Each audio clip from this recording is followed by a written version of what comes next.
Halo Sobat Football Lovers, kembali lagi di channel Bal News 2. Nah, kali ini di channel ini kami membahas berita seputar olahraga sepak bola dari mulai berita timnas Indonesia, informasi Liga Indonesia, informasi Liga seputar internasional. Bagi kalian yang belum subscribe channel ini, bisa langsung di subscribe dan nyalakan loncengnya agar kalian tidak ketinggalan video terbaru dari kami. Baiklah, langsung saja kita masuk ke video pembahasannya. Raja Nainggolan jadi saksi, 48 negara ikut tonton perjuangan timnas Indonesia. Sempat nyamuk kerido, Bang J pamer defend ala Italia. Supporter Australia merana, STY tegaskan kuda hitam. Simak informasi selengkapnya sebagai berikut.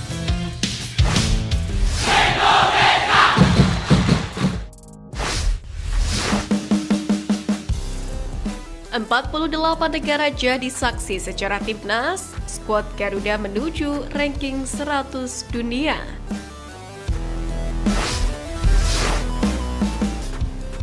Laga perdana timnas Indonesia dalam kualifikasi Piala Dunia 2026 putaran ketiga menjadi sorotan penggemar sepak bola di penjuru bumi.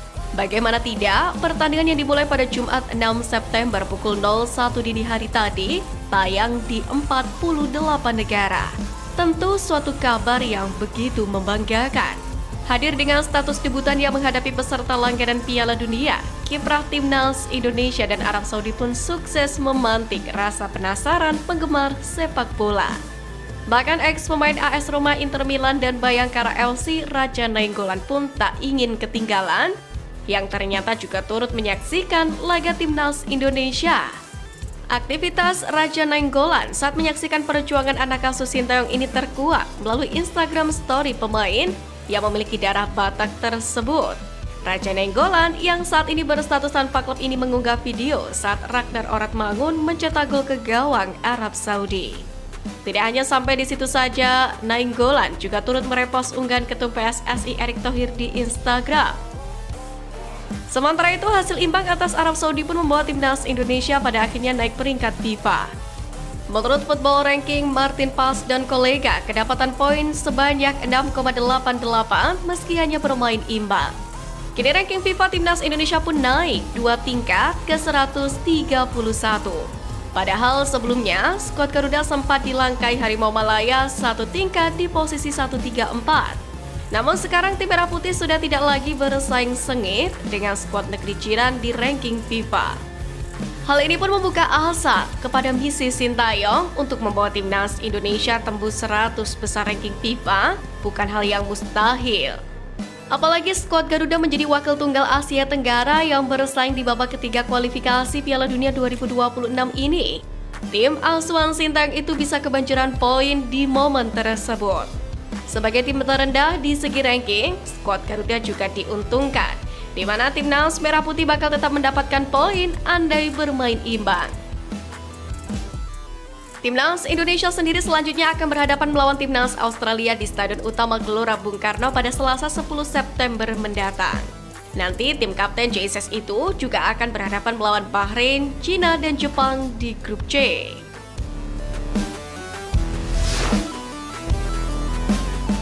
Sempat ngamuk kerido, Bang J pamer defend ala Italia.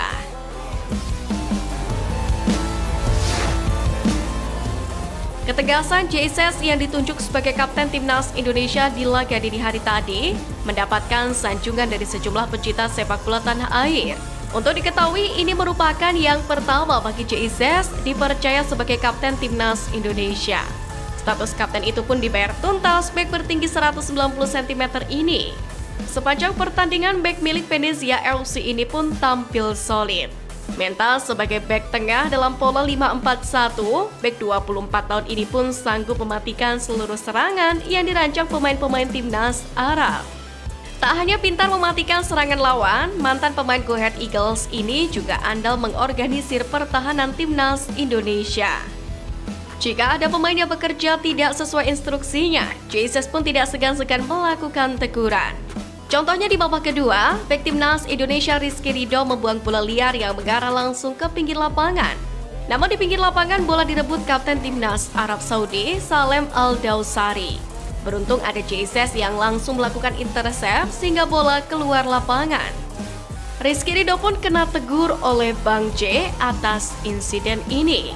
Sementara itu sepanjang pertandingan, Jesus pun juga memperlihatkan ketenagaannya. Bahkan netizen menggambarkan Izes sebagai sosok yang mempunyai posisi dan timing yang sangat baik dalam melakukan tackle serta penguasaan ruang yang efektif. Mirip dengan yang sering ditampilkan oleh para pemain belakang di Italia. Ketangguhan bek klub Serie A Liga Italia Venezia ini dalam mengendalikan bola dan membaca pergerakan lawan pun membuatnya tidak hanya sebagai benteng pertahanan, tapi juga mampu sebagai pemimpin yang mampu memotivasi rekan satu timnya di lapangan. Kepemimpinannya di laga ini pun memberikan inspirasi dan keyakinan lebih kepada timnas Indonesia untuk menghadapi tantangan selanjutnya di kualifikasi Piala Dunia.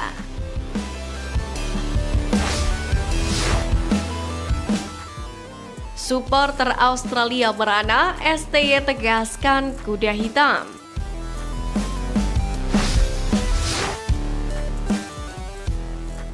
Berbeda dengan timnas Indonesia yang membuat kejutan dengan berhasil menahan imbang The Green Falcon di kandangnya, Australia yang satu grup dengan Indonesia juga membuat kejutan dengan dikalahkan Bahrain di kandangnya sendiri, yakni di Stadion Cobb Super Gold Coast pada Kamis sore.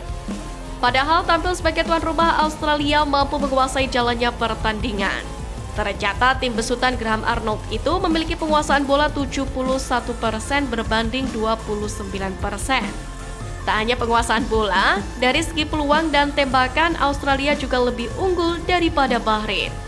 Meski unggul secara statistik, Australia tampak kesulitan membobol gawang Bahrain. Sampai akhirnya petaka Australia datang di menit ke-77 setelah pemain mereka Kusini Yengi diganjar kartu merah akibat mengangkat kaki terlalu tinggi hingga mengenai leher pemain lawan. Unggul jumlah pemain, Bahrain pun berhasil memanfaatkan kesempatan itu untuk mencetak gol di menit ke-89. Pertandingan pun berakhir dan Bahrain sukses mencuri poin penuh di kandang Australia berkat kemenangan tipis 1-0. Kekalahan di kandang dan harus kehilangan satu pemain tentu merupakan sebuah kerugian besar bagi Australia. Para penggemar Socceroos yang menyaksikan hasil pertandingan ini pun tampak geram. Beberapa di antara mereka menilai bahwa sang pelatih Graham Arnold lah satu-satunya sosok yang wajib disalahkan. Tentu ini menjadi keuntungan besar buat timnas Indonesia yang akan menjamu Australia di SUGBK. Hasil baik di King Abdullah Stadium dan hasil minor yang diperoleh anak asuh Graham Arnold tentunya wajib membuat mental anak asuh SD menebal. Ini pun diakui Sintayong sebagai momentum. Karena itulah dalam konferensi usai pertandingan, pelatih asal Korea Selatan ini percaya diri bahwasanya Indonesia bisa menjadi ancaman nyata bagi tim-tim besar yang lain.